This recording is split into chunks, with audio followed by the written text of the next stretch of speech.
साथियों, दिल्ली का एक क्षेत्र यमुना जी के तट पर बसा है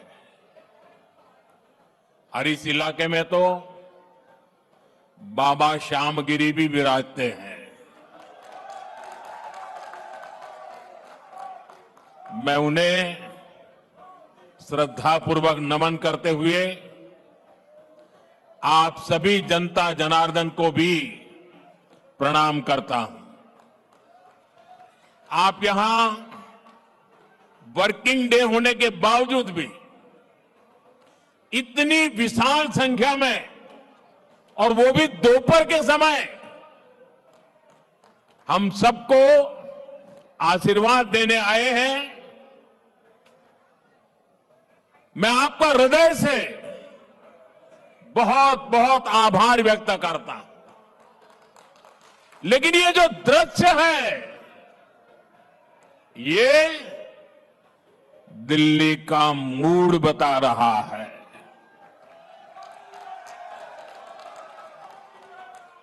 ये दिल्ली के जनादेश के दर्शन करा रहा है। दिल्ली कह रही है, अब आपदा के बहाने नहीं चलेंगे। दिल्ली कह रही है, अब आपदा के फर्जी वादे नहीं चलेंगे। दिल्ली कह रही है, अब आपदा की लूट और झूठ नहीं चलेगा। दिल्ली भाजपा की,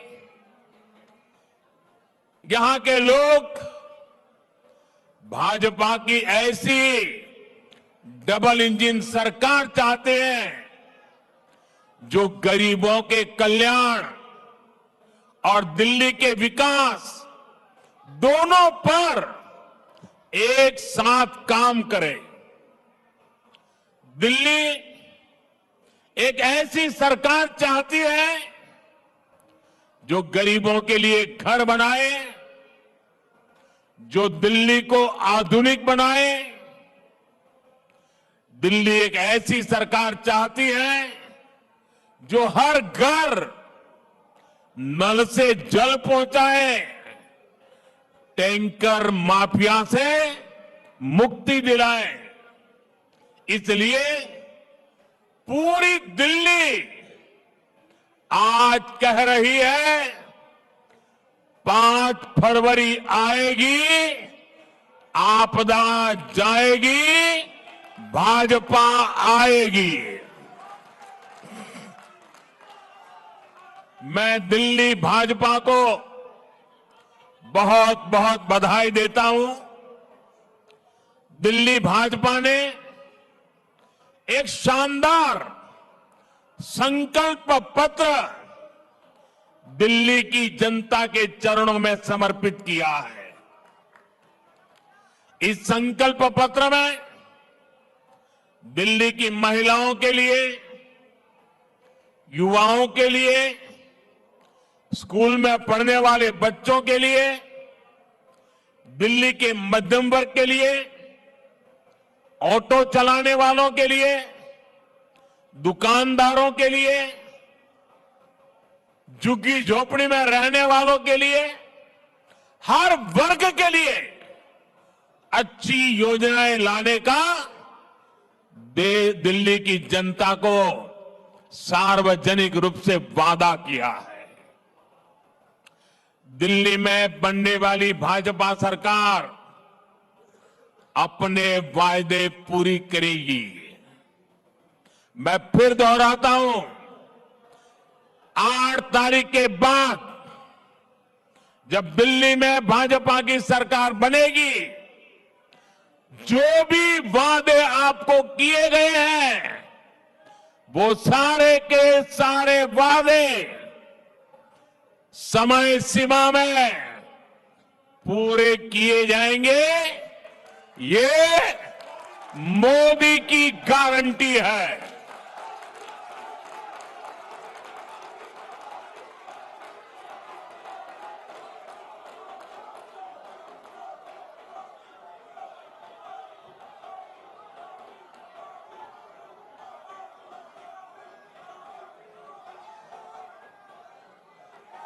और मोदी की गारंटी मतलब गारंटी पूरा होने की गारंटी।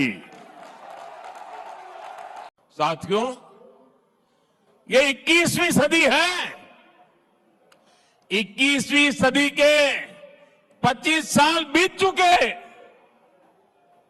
आपने 21वीं सदी के पहले 14 साल देखे हैं। उसमें कांग्रेस का कार्यकाल भी देखा है, फिर 11 साल आपदा सरकार को दिए, लेकिन दिल्ली की समस्या तो वही की वही है।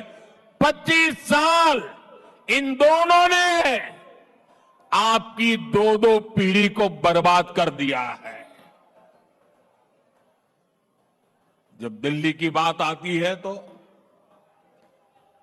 किसी ने 14 साल राज किया, किसी ने 11 साल राज किया, फिर भी वही जाम, वही गंदगी, वही टूटी फूटी सड़कें, गलियों में बहता गंदा पानी, वही जल भराव, वही प्रदूषण।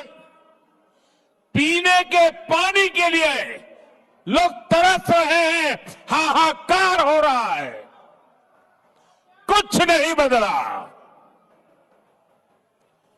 इन हालातों से दिल्ली को बाहर निकालना है कि नहीं निकालना है? इन हालातों से दिल्ली को बाहर निकालना है कि नहीं निकालना है? कौन निकाल सकता है? कौन निकाल सकता है? कौन निकाल सकता है? मोदी नहीं, आपका एक वोट इन मुसीबतों से मुक्ति दिला सकता है। आपके वोट की ताकत है। हमें 11 साल के पेंडिंग काम भी पूरे करने हैं और आने वाले 25-30 साल की तैयारियां भी करनी है। और इसलिए मैं दिल्ली वासियों से आग्रहपूर्वक कहना चाहता हूं, मोदी को दिल्ली की सेवा करने का कुछ मौका दीजिए।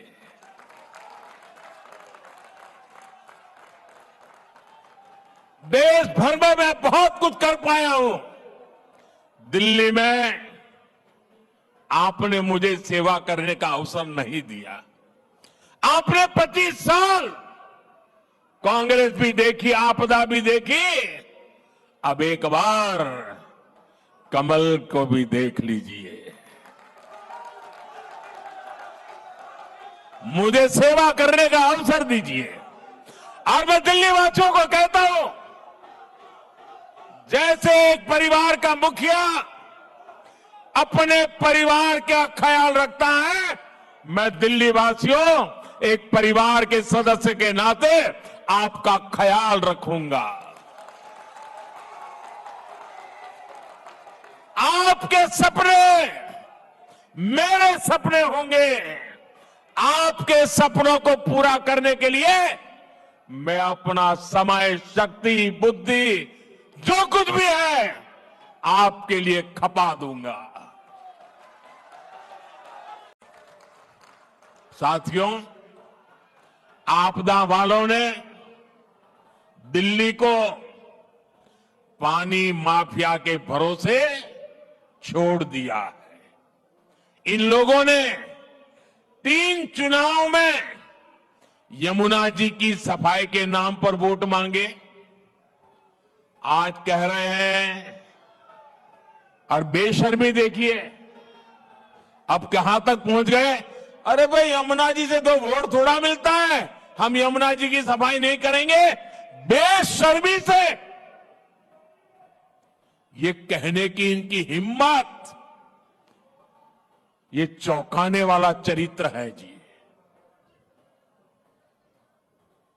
बेशर्मी है, बेईमानी है, बदनीयती है। ये दिल्ली वालों को पानी के लिए तरसाना चाहते हैं। ये चाहते हैं कि हमारे पूर्वांचली साथी हर साल गंदगी में ही छठी मैया की पूजा करें। साथियों, अपने राजनीतिक स्वार्थ में आपदा वालों ने एक और घोर पाप किया है और ये पाप कभी भी माफ नहीं हो सकता है। इतिहास भी कभी माफ नहीं करेगा। आज भले आपके चेले चपाटे बात को दबा देने की कोशिश करते हो, भले आज आपकी इकोसिस्टम आपके इस पाप पर कपड़ा ढांकने की कोशिश कर रही हो, लेकिन देश नहीं भूल सकता, दिल्ली नहीं भूल सकता, हरियाणा का एक एक बच्चा नहीं भूल सकता। दिल्ली के एक पूर्व मुख्यमंत्री ने हरियाणा के लोगों पर घिनौने आरोप लगा दिए हैं। हार के डर से आपदा वाले बौखला गए हैं। आप बताइए, हरियाणा के लोग दिल्ली से अलग है क्या? क्या हरियाणा वालों के परिवार, बाल बच्चे, नाते रिश्तेदार दिल्ली में नहीं रहते क्या? क्या हरियाणा के लोग अपने ही बच्चों के पानी में जहर मिला सकते हैं क्या? हरियाणा का भेजा यही पानी दिल्ली में रहने वाला हर कोई पीता है। पिछले 11 साल से ये प्रधानमंत्री भी वही पानी पीता है।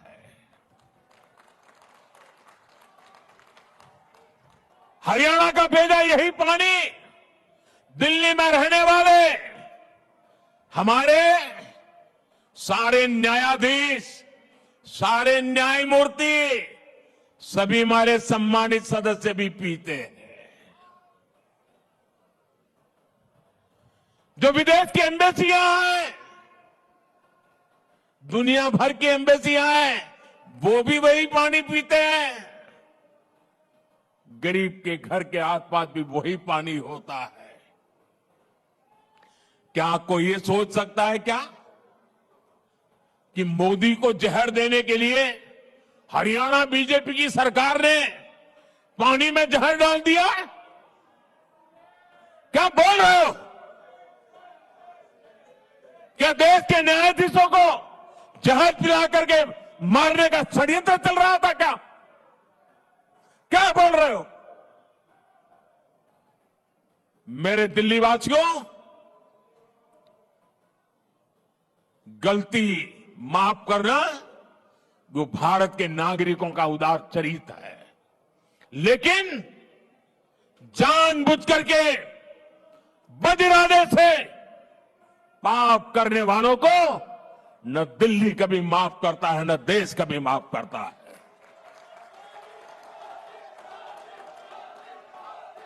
साथियों, मैंने हरियाणा की रोटी खा की है।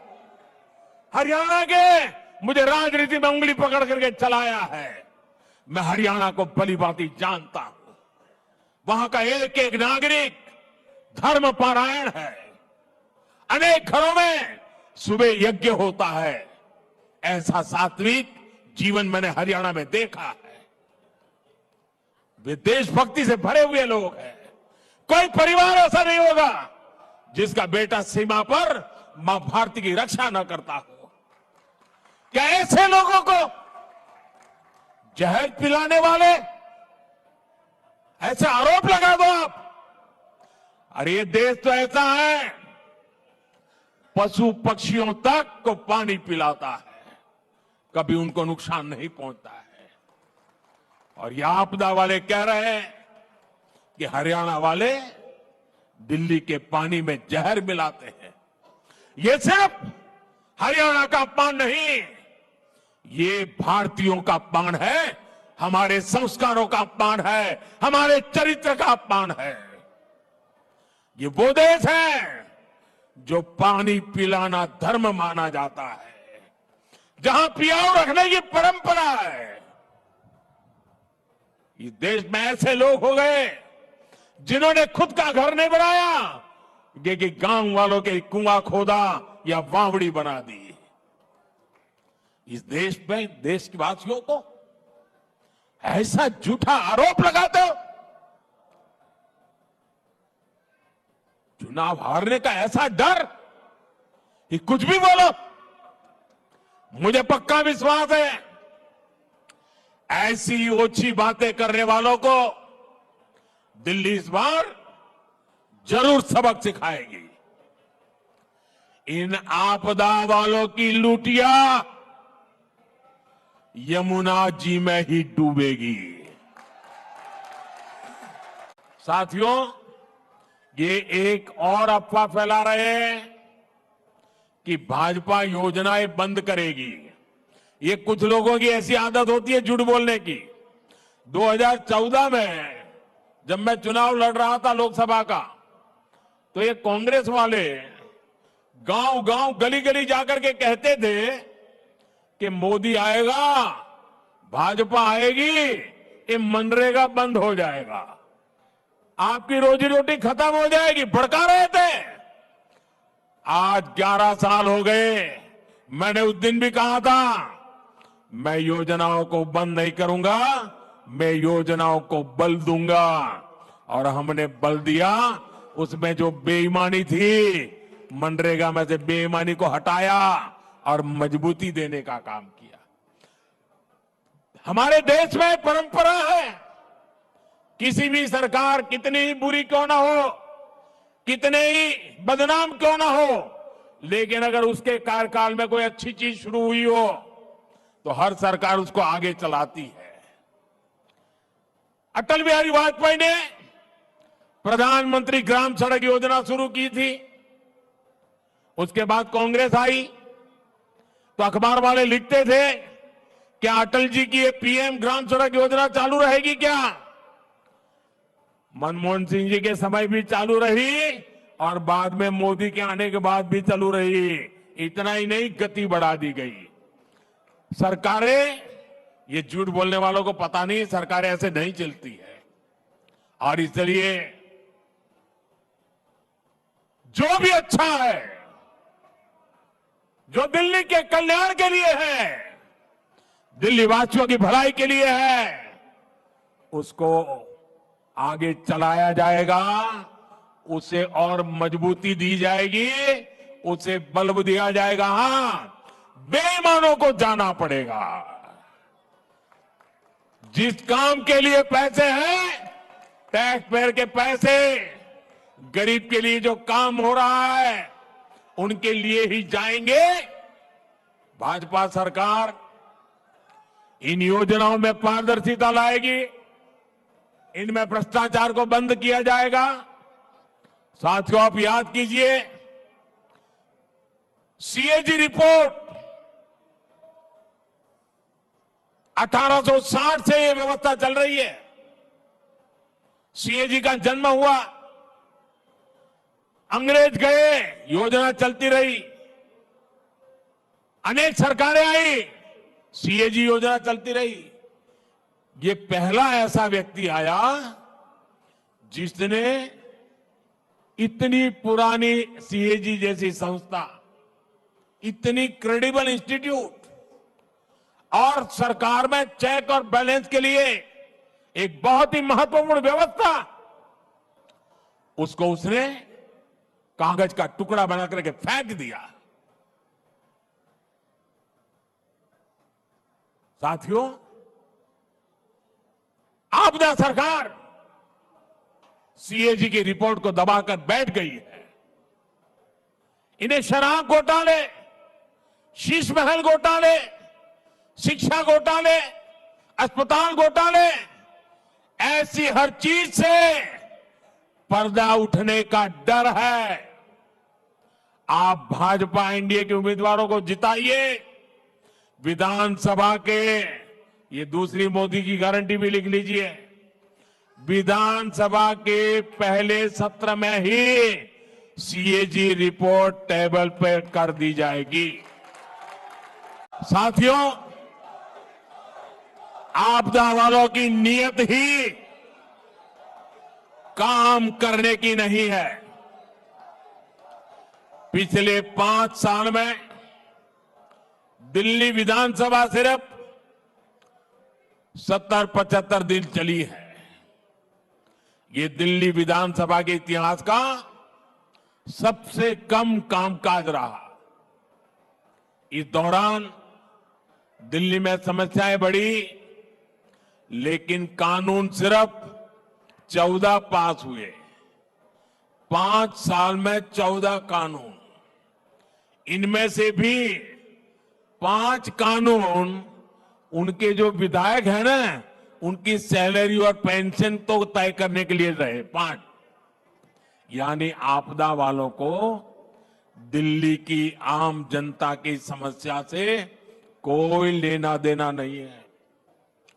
दिल्ली की समस्याओं के समाधान ढूंढने के बजाय इन्होंने विधानसभा के पवित्र मंच को, लोकतंत्र के मंदिर को गाली गलौज के लिए इस्तेमाल किया। साथियों, भारतीय गणतंत्र के 75 साल पूरे होने का जोश पूरे देश में है।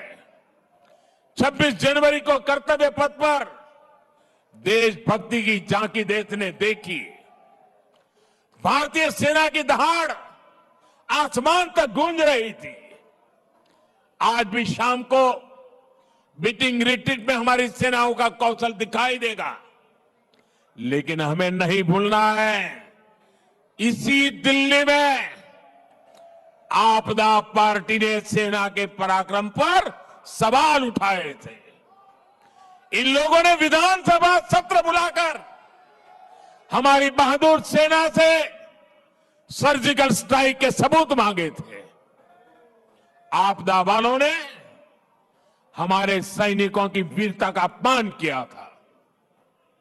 आज दिल्ली के लोगों से मैं कहना चाहता हूं, मां भारती से विश्वासघात करने वाले ऐसे लोगों को सजा देने का मौका है 5 फरवरी। आपका एक वोट उनको सजा दे सकता है। आपदा वालों को इस चुनाव में जरूर सबक सिखाना है।